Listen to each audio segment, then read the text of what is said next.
I want to feel bad about it. Alright, impetigo is another common skin infection for kids. It's very contagious. It is caused by staph or strep as well. It's going to be worse on kids that have eczema, okay? It usually starts as like a tiny little red dot, and then it's going to become vesicular, and then when the vesicles rupture, it's going to have what we call this honey-colored crusting, okay? So it's going to have this yellow crusting on it. It's going to spread, okay? Itching is problematic, so they may need some medicine to help with the itching, like a Benadryl or some type of antihistamine. And of course, the more they scratch and itch it, the more they're going to spread it too, okay? Treatment could be like a topical antibiotic ointment, like mupirocin ointment. However, if they have multiple spots, then you should just do an oral antibiotic. Contact precautions is our precautions of choice, and good hand washing is going to prevent the spread of this, okay? All right, thrush or yeast in the mouth is an overgrowth of yeast on the tongue. It is a white tongue or patches. You try to wipe them off, they don't go anywhere. Obviously, feeding can be affected with this because it is painful. Treatment is nystatin, and you should do this for 7 to 10 days. Once the white plaques disappear, you continue it for 3 more days after that. This is hard, y'all, especially if moms are breastfeeding, because they'll pass it back and forth from mom to baby. So moms should need to be treated at the same time that the baby's treatment to prevent that kind of cross-contamination. All bottles, pacifiers, anything that goes in the kid's mouth needs to be like boiled and sterilized. So like old school, like on the stove, like with the tongs, dipping it in there and pulling it out kind of thing, okay? If not, they'll just keep reinfecting themselves with this. Yep. Uh-huh.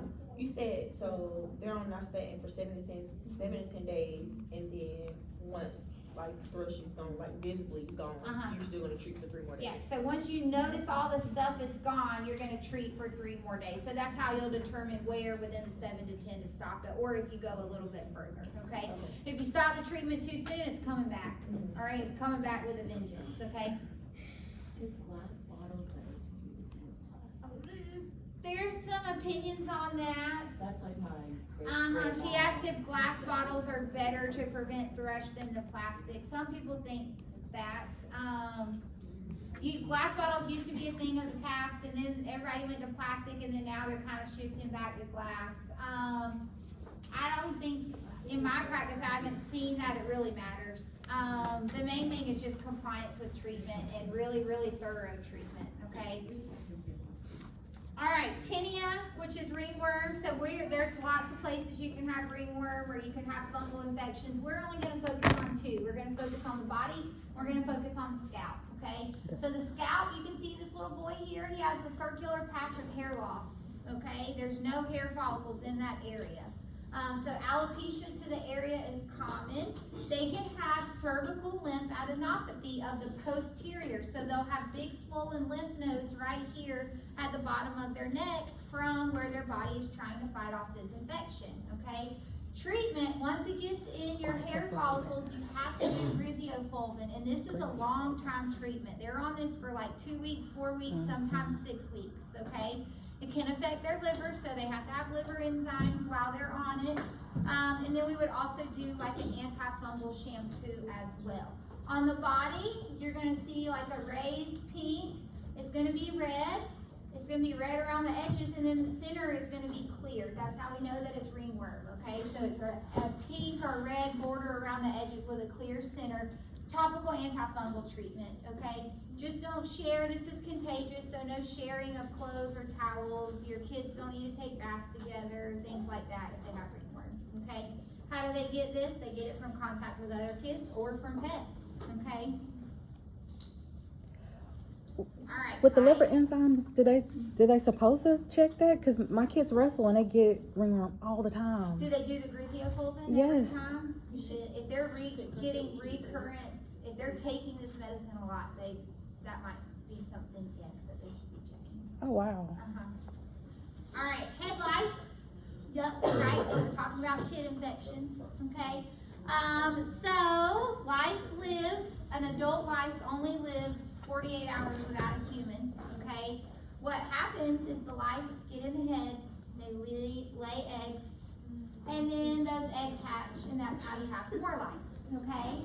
So, areas you're gonna see it are the occipital area, so down here, kind of at the nape of the neck, in the middle of the head right here, and behind their ears is where you're gonna see the lice. How do we treat it? So you put a topical on there, okay? Then you're gonna comb through the hair every couple days, try to get those nits out. You will retreat them in 7 days, okay? Because if you left any nits behind and they hatched into live lice, you want to try to treat them before they have a chance to lay eggs in the hair, okay? If not, then the kid's not going to be treated, all right? All non-washable things need to be put in a Ziploc bag or a trash bag and put out in the sun, okay? All things that can be washed need to be washed on hot water and dried in the dryer, okay? Vacuum all carpets, car seats, pillows, stuffed animals, mattresses, and furniture. These happen all the time in daycares because kids put their backpacks on top of each other, their bags on top of each other, they just spread it back and forth, okay? I think the thing parents forget though is the car seat. I feel like when they forget about like treating, they do a good job of treating the house and throwing the brushes away and doing all kinds of stuff, but I think some parents forget to treat the car seat, and that's how their kids can get reinfected. Scabies, all right, so this is a little mite. It buries into the skin. It's gonna happen in the warm area, so that's usually gonna be like on your wrist or in between your fingers. It's inflammatory response, but it happens 30 to 60 days after contact. So you give them a medicine, which is permethrin. You're going to put it on them. And then it should start to respond within about 48 hours. Itching can occur though because their body's releasing histamines to the bugs, so therefore they can still continue to have a little bit of itching. You treat the entire family because they might have had this for 30 to 60 days, so there's a chance that they spread it before they knew that they had it, okay? Contact precautions. It's classified though by that linear kind of line right there. So you see that kind of tunneling, you can see that. That's how we know it's scabies, because that mite is burying underneath the skin. I know, y'all. Right here. I know, you see those TikToks and they're like, my patient has COVID, so what? My patient has the flu, so what? My patient has lice, oh. Like, yeah, I know, okay? All right, now we're gonna talk about measles, okay? Vaccine preventable illness, yes. What vaccine? MMR. It's a virus, it's airborne precautions, okay? Typically about 7 to 14 days after exposure, we're gonna have a really high fever, we're gonna have a cough, we're gonna have a runny nose, we're gonna have conjunctivitis. Then we're gonna get these white spots in the mouth. And then we're gonna have a rash that breaks out. Treatment is just supportive. There's nothing you can do. It's Tylenol, it's Motrin, it's fluid intake. If they get a secondary infection like pneumonia or ear infection, then obviously we're going to put them on antibiotics. But otherwise, this is viral. We just have to be miserable while we let it run its course. Okay? Complications can include encephalitis, though. So it's bringing back our neuro lecture. Okay? All right, chickenpox or varicella, another viral infection, spread by contact and respiratory secretion, so airborne precautions, lasts about 4 to 7 days. Symptoms that start before the rash, so fever, tired, anorexia, headache, then the rash comes. The rash is fluid-filled blisters that then turn into scabs. It's extremely itchy. Takes about a week for all the blisters to become scabs. It is, again, a vaccine preventable illness, okay? Usually this is self-limiting. Sometimes they will do an antiviral, okay? And it does have some complications. So you can get bacterial infections, you can get thrombocytopenia, arthritis, hepatitis, you can get encephalitis, you can get meningitis, you can get pneumonia, you can get glomerulonephritis, you can get infection, or you can have a life-threatening perinatal infection if it is a mom that gets this, okay? All right, you want me to repeat all of that? Yes. Okay. Bacterial infections of the lesions, because they're scratching open blisters, yes? Thrombocytopenia. Arthritis. Hepatitis.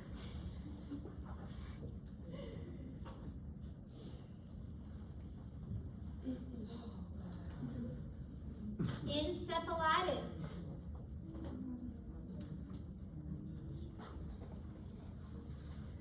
Meningitis. Pneumonia. Where are your notes? Here are my notes. Oh, did I post the notes? Yes. Oh, dang, y'all got lucky. Please, don't take that. Can we just keep going? Yeah, please. No, next semester's not getting my notes. We'll keep it for him. Even if it's the whole problem, please, Irene. Yeah, I'm gonna stop giving them those. So they pay attention. Oh, Alright. they hate it. Hand, foot, mouth. So you just end off on pneumonia, right? Yeah. And life-threatening prenatal infection. Because you don't want a mom to get varicella while she's pregnant, right? Ms. Thompson should have taught you all about that. Alright, hand, foot, mouth. Coxsackie virus, enterovirus. This is very common in kids, yes? Okay, incubation period 3 to 6 days. They have fever for a few days, and they have sores for up to 10 days. Usually less than 5. How do they get this? They put their Touch hands in everything. their mouth after touching a contaminated surface. Okay, supportive care. There's truly nothing you can do. Tylenol, Motrin for pain and fever, and supportive care. That's it. Cool liquids, fluids, that type of stuff. All right, can remain in the body for several weeks.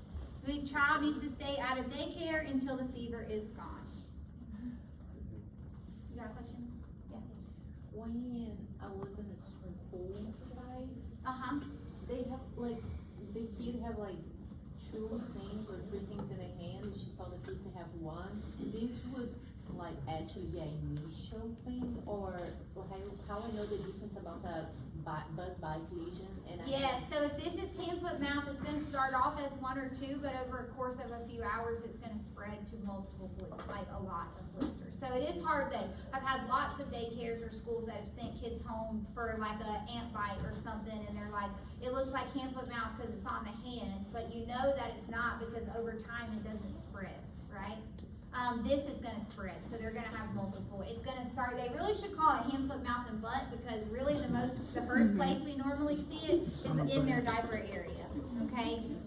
And then it starts in their mouth, and then it spreads. And it's just because it's saliva, so it's passing through the GI tract, so when they're having bowel movements, that virus is causing the blisters on their bottom too. so you never know when it starts. You never know if it's a bug bite or actually. If it starts on the hand, if it starts on the mouth or on the butt, yeah, I know, when you can tell. There's a classic appearance. But if it's just a bite on the hand, that makes it hard unless you monitor it and see it spread. Yeah, but it spreads pretty rapidly. Yeah. So herpingina is the mouth sore part of hand, foot, mouth, Herpingina. okay?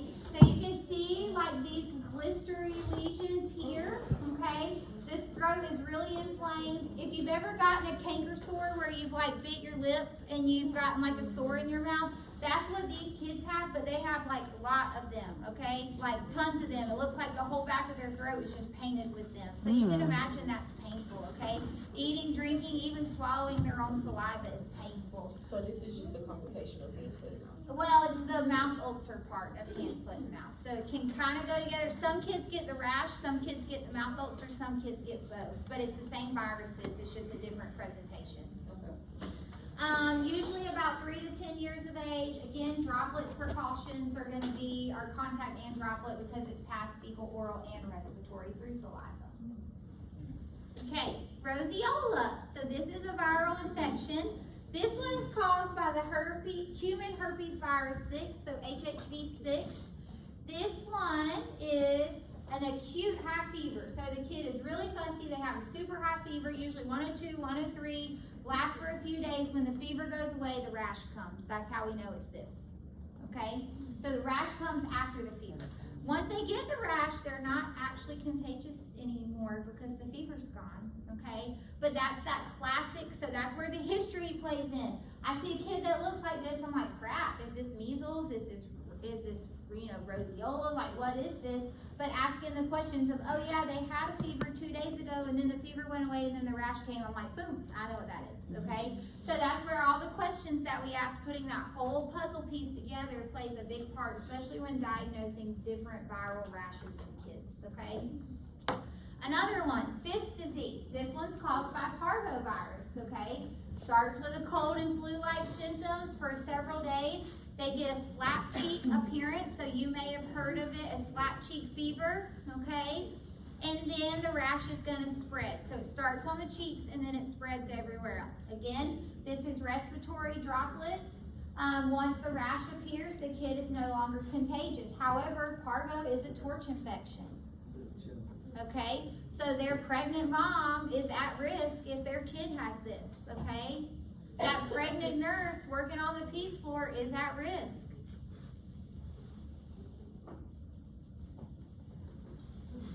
Parvo infection in utero can cause fetal loss and high drops, okay?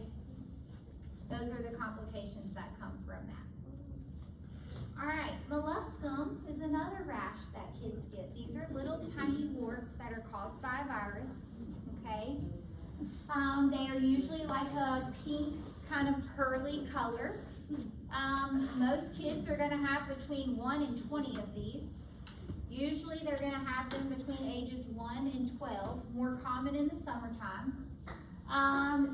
These last a long time. They can take up to 18 months to go away. Okay, both of my kids have had them. All right, pretty common. Parents come in all the time freaking out about them. I'm like, it's just virus. They're like, that's so gross. I'm like, I know, but ask your friends. I bet their kids have had it too. So it happens self-limiting. The biggest thing is that if they have eczema, then they're going to spread it more, okay? The more they pick at them, the more they scratch at them, the more they're going to spread them. So treating the itching with like a topical steroid is going to help them from spreading them around. All right, bites. We talked a little bit about these. When we talked about rabies, so whether it's a human bite, because kids bite each other, right? Or whether it's a dog or a cat bite, we are going to obviously wash the area with soap and water, yes. We are going to put them on Augmentin, okay? And then immunization status matters. So if it's a kid, we worry about hepatitis B and HIV because those are blood-transmitted infections, yes. If it's a dog or animal, we worry about rabies, right? Yes. Okay. Lyme's disease. Okay. Tick-borne illness caused by the deer tick. They're going to have this target bullseye pattern, right?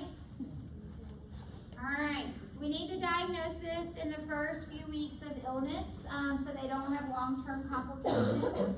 Doxycycline used to not be recommended for kids because it would stain their teeth, but now the AAP has come out and said it's okay to give for short courses, which the treatment for this is a short course. So we do doxycycline, or we do amoxicillin, or we do ceftriaxone, which is Rocephin, would be our treatment, all right? If we don't treat this, they can have encephalopathy, arthritis, peripheral neuropathy. So we definitely want to treat this when we see that bullseye, okay?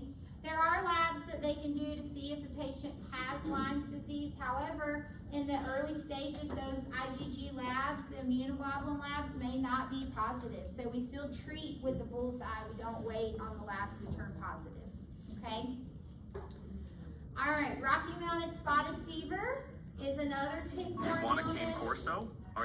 They're going to present with fever, headache, malaise, nausea, vomiting, anorexia, CNS, depression, cardiac problems, or even DIC, okay? They're going to have a rash on their hands and feet, and it's going to spread. This is lethal, so early diagnosis and appropriate treatment is key. The treatment, again, for this is doxycycline, okay? All right. Then I have this cute little thing. It just talks about it's normal for kids to share, not to share. However, they will share all their illnesses, right? All right. Now, let's do a couple activities. 10-month-old with a recent cold has a fever of 101.2 and is pulling on their ear. They are not sleeping good. Their appetite is not good. The provider notes a tympanic membrane that is red and bulging. What do they have? Okay, how do we treat it? Ear dry. Depends if they have Okay. So number one, this is an infant. So do they have swimmers here? No. They aren't swimming in a swimming pool, right? They're not doing cannonballs off the diving board or anything like that. Okay? So what kind of ear infection do they have? Acute otitis media, right? Not acute otitis externa, okay? How do we treat acute otitis media? Systemic antibiotics. What is the antibiotic? Okay, what else do we do for them? What? Good, supportive care. Tylenol.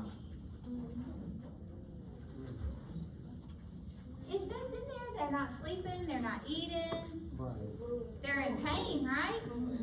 Okay, have mom give these things and we hope that their appetite increases, right?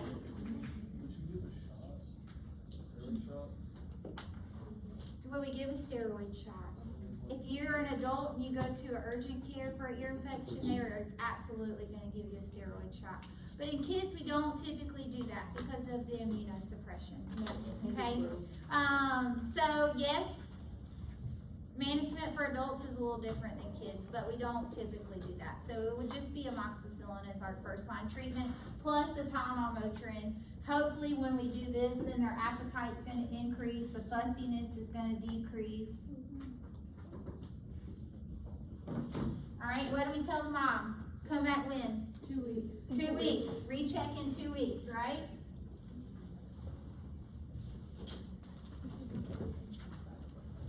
Yes? Okay. Anything else? Anything else? No? If they get recurrent ear infections, Wait a minute. then we consider tubes, right? Yes. Okay. All right. Tell me what's wrong with this kid. How do we know that?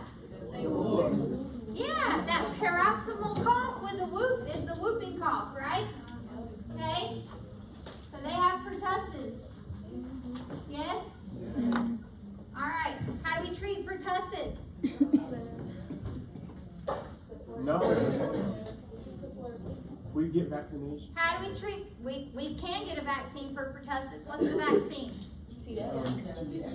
Well, yes. DTaP. Okay. But what else do we do for them? Oh, wait. Okay. What kind of precautions do we have for pertussis? Droplet. How do we treat them? Supportive care for sure, right? Yeah. But what else? What's the antibiotic? Ciprofloxacin? Zithromax. Okay. How long do they take this for before 5 they're not days. contagious? 5 days. 5 days or 2 weeks if they don't. 3 weeks if they don't. 5 days, right? If they don't take the I think medicine. like half of y'all missed that test question. And I told y'all, this is going to be on the test because it's different in peds than it is. This is the only illness we're going to talk about this semester that they're not contagious after 24 hours of antibiotics, right? So, 5 days, okay? So that means half of y'all didn't listen when I said it was Well, going to be a damn. test. Okay? 5 You on there days. again? I don't know. I haven't If it done is, this I'm time. happy. Okay? 5 days. Zithromax. 5 days. Okay? Do it again, just a second chance. Oh no. Wait. All right. And then Tylenol Motrin. They have a fever, right? 102.1. They probably feel bad, right? Tylenol Motrin, push fluids, allow them to rest. Do we treat the whole family? Yes. For whooping cough? Okay. Close contacts get treated too. Okay. If they go in daycare, all the kids gonna be. I know. That's horrible, right? But yes, this one gets reported to the CDC and they decide who gets treated and who doesn't. All right, 6-month-old admitted to the hospital with wheezing, nasal flaring, intercostal retractions, a runny nose for 2 days. What does this kid have?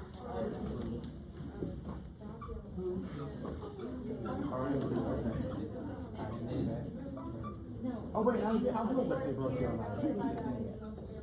Good. What do we do for them? Supportive care.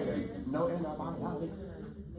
No steroids. What is supportive care though? Y'all know that word, but do y'all know what it actually is? Tylenol for pain. Tylenol, ibuprofen, suction, Fluids.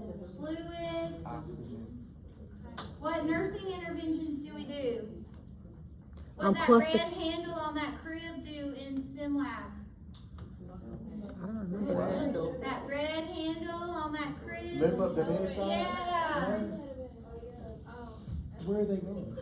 It just gives it a remember little it. slight increase. Nobody can breathe when they lay flat. You got Oh a bunch no, of I thought mucus you in meant your raise the brain. side of the bed rails. I was about to say, never mind, I get you there. Yeah, elevate the head of the bed, but it doesn't do it like Okay. this. Just gives them a little like this. Oh, But it still helps, right? okay, I get it. I'm sorry. If you ever had a sinus infection, you try to lay flat, you feel like you're gonna suffocate. So like a semi-final. Yeah, it's probably like a 15. 15-ish degree, if we measured it, okay? Increase the head of the bed, right? Yes. What do we not do? No antibiotics, no steroids, no bronchodilators, no CPT. Maybe you gotta try fever. Nothing but supportive care. And we're gonna put maybe, right? What's that? Bronchodilator. Okay. Cause book terms, So, you don't do it. Evolve, what do we Real do? world. Because I think Evolve told me no. Evolve is gonna tell you no. So on Hesse, say no. Has to say no. Okay. But real life is gonna tell you different, okay? But everything we see is not always what our textbook tells us, Right. right? Okay, all right. Any questions about that one? Okay, last one, I think. Nope, I lied, I got 2 more. All right. What's wrong with this kid? Is it impetigo? I mean, impetigo? Mild fever, appetite, vessel rashes. The spreading through his face. Oh, Is it tunnel? Oh, it's crusting. It's impetigo. Is that the impetigo? Impetigo. Is it Isn't not? that impetigo? Okay, you got mild fever, poor appetite. The rash started on the chest and spread to the face and extremities.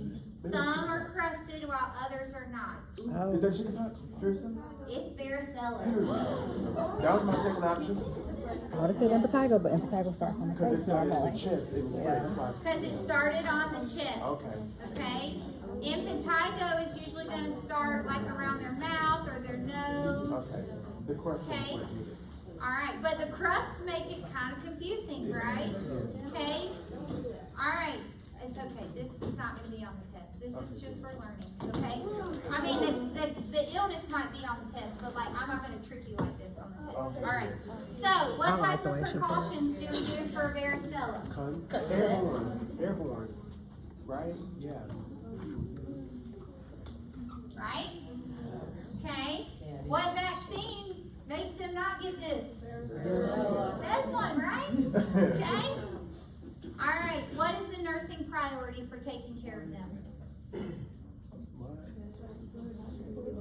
It's supportive care, right? They're gonna Oh, yeah, they're. give them an oatmeal bath. So it's going to be supportive care, Okay. but it's going Tylenol. to be related towards comfort. Okay. So it's going to be related towards the itching.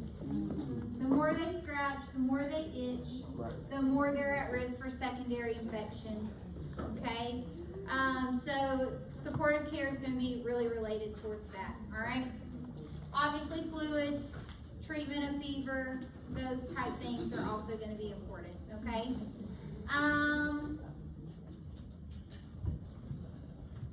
Okay, last one, Yeah. which is also called the what? I forgot the name. Fifth disease, right?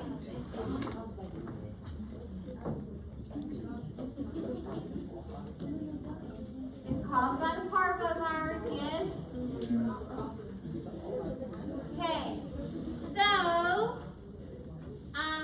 What precautions are indicated for this one? Contact? Is it contact?